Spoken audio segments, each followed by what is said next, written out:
Vous écoutez Procrastination, saison 6, épisode 19, l'oralité dans l'écrit. Un podcast sur l'écriture en 15 minutes.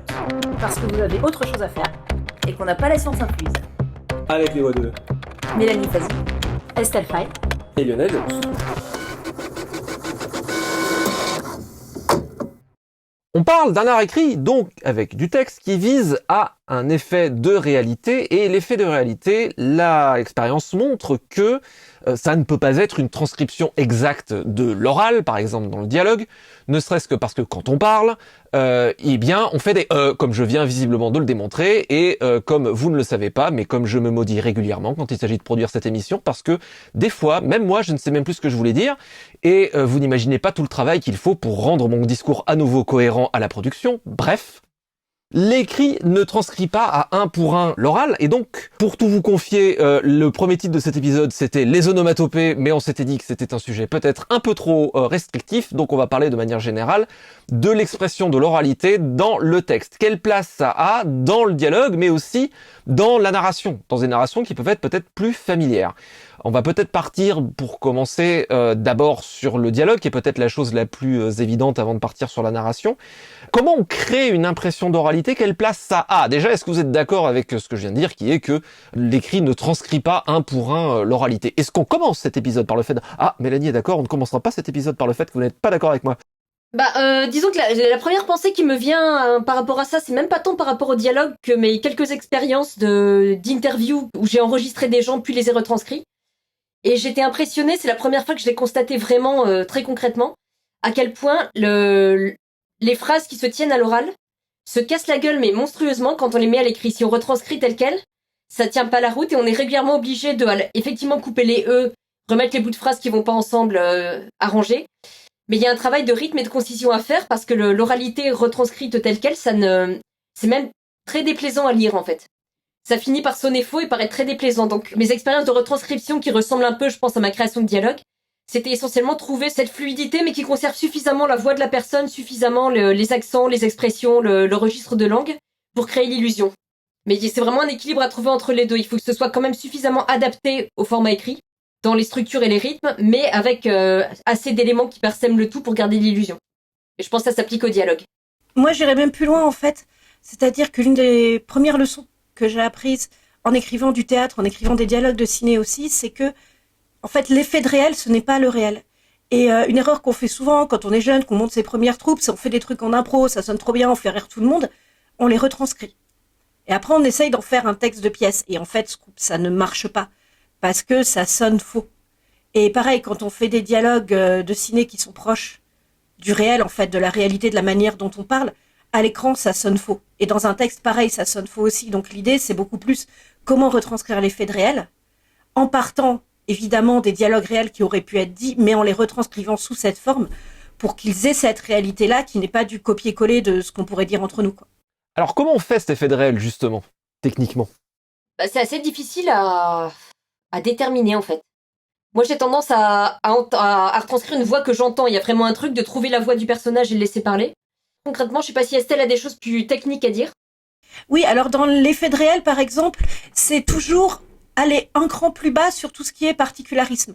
Par exemple, quand on travaille sur les argots, quand on travaille sur les accents, on est souvent tenté de mettre tout l'argot et tout l'accent bien écrit dans le texte. Pour faire de la caricature, c'est ouais yo, voilà Ultra qui arrive à le garde-reur.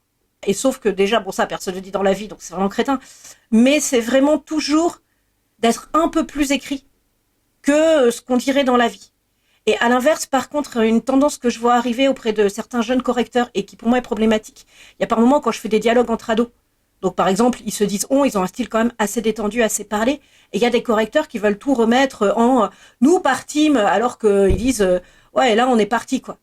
Donc il faut toujours trouver le bon équilibre entre être proche d'une réalité très parlée, plus ou moins selon le personnage, et en même temps pas faire trop écrit. Et c'est vraiment là, c'est dans ce jeu d'équilibre. Par exemple aussi, quelque chose qui est proche de l'oralité un peu, et qui est l'un des grands enjeux de la littérature ado, c'est le langage SMS. Et retranscrire le langage SMS dans un roman, en fait, on peut pas faire du langage SMS aussi en abréviation que dans la vraie vie, parce que ceux qui font ça, souvent, en fait... Voilà, enfin, ils se font traiter de hockey-boomer sur les réseaux parce que ça se voit qu'ils ont rien compris. Qu'ils singent du langage SMS plutôt que d'écrire un vrai dialogue vivant. Donc, faut à la fois avoir quelques codes qui montrent qu'effectivement, ce sont de vrais SMS, quelques codes qui font vrai, sans se forcer à singer vraiment un langage qui en plus n'est pas forcément celui de l'auteur à la base. Moi, je voulais ajouter 2 choses. La première, c'est de me dire sur la question de comment. J'aurais tendance, en tout cas ce serait ma technique, à dire de pas hésiter à se lâcher sur le premier jet, c'est-à-dire si on veut utiliser de l'argot et qu'on s'éclate avec ça, on y va à fond, on peut en faire des tonnes. Et en tout cas dans mon cas, c'est souvent à la relecture que je vais trouver que non, là c'est trop, et là il y a quelque chose qui va pas. Et je vais un peu plus retailler à ce moment-là. Pour d'autres auteurs, ça va être l'inverse, faire des dialogues très épurés et mettre en forme après. Sinon, se pose la question pour moi, la différence entre le réel et l'effet de réel qu'on cherche à créer, c'est le nombre d'informations qu'on cherche à passer. C'est-à-dire qu'en littérature, typiquement un SMS, on va aller dans l'écriture droite à l'essentiel, on va pas forcément mettre tout l'échange, on va garder uniquement ce qui sert à soit donner une ambiance, soit à transmettre une information, soit on va beaucoup plus trier ce qui est nécessaire, je dirais. On doit débarrasser de beaucoup de scories qui seraient là dans une conversation, dans un échange, dans quelque chose, dans le vrai réel. Mais de la même manière que quand on décrit par exemple une maison, on va décrire les éléments qui sont importants pour poser l'ambiance, on va pas décrire alors le toit est comme ça, les volets sont comme ça pendant 10 pages. Oui, c'est ça, c'est en fait comment quand même garder un peu de conversation fatigue de tous ces petits trucs de ouais, comment tu vas, oui, je vais bien, et toi, oh là là, ça va, etc. Mais pas en mettre autant que dans la vraie vie pour pas effectivement écraser le lecteur et aller plus vite. À quand même l'essentiel, la chair vraiment du dialogue. Sauf s'il y a un effet, justement un effet d'absurdité ou de comique ou de quelque chose qu'on veut souligner, auquel cas on le fait sciemment. Mais ça, c'est un cas très particulier. Je vous rejoins complètement. Moi, c'est marrant. J'avais noté un peu à peu près le même genre de choses. L'angle par lequel moi je l'avais pris, c'était la retenue. C'est que comme on est à l'écrit, les mots ont un impact qui n'est pas le même qu'à l'oral. Par exemple, un cas qui me fera passer, par exemple, c'est la vulgarité. C'est si quelqu'un dit « fais tomber un truc », dans la vraie vie, on va dire « ah merde » dans le côté familier. Si on écrit « merde » dans un dialogue, ça a pas du tout le même impact. Ça a un impact, ça vaut l'équivalent de 15 fois ça, quoi. De toute façon, je pense qu'il faut toujours se lâcher au premier jet, mais que globalement, le dosage, il va pas être dans le fait d'en rajouter des tonnes, mais au contraire dans le fait de laisser juste ce qu'il faut.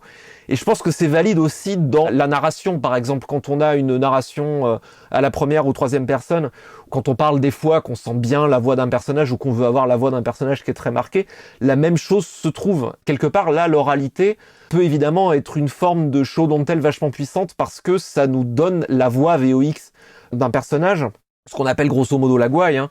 Et en fait, comment le faire ? Je pense que c'est comme tout, hein, ça se travaille. C'est la verve du personnage en rentrant dans ce qu'il ou elle est, arriver à voir comment il ou elle s'exprimerait. Et ça a un rapport signal-bruit vachement plus important parce que ça nous donne, comme dans le dialogue, tout un tas de choses finalement quelque part non-verbales, c'est-à-dire qui dépassent simplement ce que le personnage dit. Et ça nous permet de passer énormément de choses dans la personnalité. Donc, mais je pense que le truc pour moi important, c'est vraiment que c'est une question de dosage. C'est vraiment un truc où less is more absolument, où plus on se retient et plus finalement les choses qu'on va mettre vont saillir et vont passer. Alors, oui et non. Ah, enfin. Ça y est, on a un désaccord. Je suis complètement d'accord avec tout ce qui a été dit sur le dosage, sur l'effet de réel. Je pense qu'on est sur la même ligne. Moi, je vois quand même un cas où on peut se permettre d'en faire plus que le réel et de se lâcher à fond. Parce qu'il peut y avoir aussi, dans certains cas, un plaisir à justement ne pas chercher un effet de réel, mais à se dire, on est dans la fiction, on fait ce qu'on veut. On peut avoir des personnages qui ont des argots ou des façons de parler complètement invraisemblables. Voire on peut avoir un travail sur la langue. Il y a 2 écrivains qui me sont venus en fait en cherchant des exemples. Il y a d'une part Gudule alias Anne Duguel qui écrivait du fantastique, souvent raconté du point de vue d'enfants ou de personnages jeunes, mais avec beaucoup d'argot, quelque chose de très oral. C'était hyper dynamique et on était hyper proche des personnages. Et je suis embêtée parce que je l'ai très peu lu, donc je peux pas trop développer. Mais je me souviens des seules lectures que j'ai faites de Frédéric Dard en fait. Il y a un plaisir juste de la langue pour la langue. C'est pas un livre que j'ai ouvert pour l'histoire ou pour un effet de réel. Je l'ai lu parce que, en termes stylistiques, je m'en prends plein la gueule et c'est absolument jubilatoire. Donc on peut tout à fait avoir aussi une jubilation de l'oralité pour l'oralité comme exercice de style. À condition, encore une fois, que ce soit volontaire. En fait, j'en ai peut-être déjà parlé parce que c'est quelque chose qui m'intéresse beaucoup. Il y a notamment dans cela tout un univers, on peut dire, de la gouaille parisienne aussi. Reconstitué en livre ou pris en livre, qui va de très soft si on lit Léo Mallet à quelque chose de très très littéraire si on lit Jean Genet, Notre-Dame des Fleurs. Je sais que j'ai déjà parlé 200 fois de Notre-Dame des Fleurs, je le sais. Mais bon, pas de ma faute. C'est drôle, voilà. Où il y a vraiment recréé une oralité, mais 200 fois plus littéraire, et en fait 200 fois plus chargée de sens et de couches de sens, et trouver vraiment, exacerber en fait la poésie de l'oralité. Exacerber tous les sens différents que cette poésie la porte. Ou aussi, dans les disons dans la littérature des flots de pensée américains, je pense par exemple au travail de Faulkner, donc au début du Bruit et de la fureur. On suit vraiment un flot de pensée, en fait, dans lequel on se paume même. Après, quand on va quelque part très loin dans ces jeux-là, on a le risque de paumer le lecteur, mais c'est un peu ce que disait Mélanie. C'est-à-dire que on suit ça aussi pour la beauté de la langue, pour vraiment le jeu littéraire et tout ce qu'il porte comme émotion.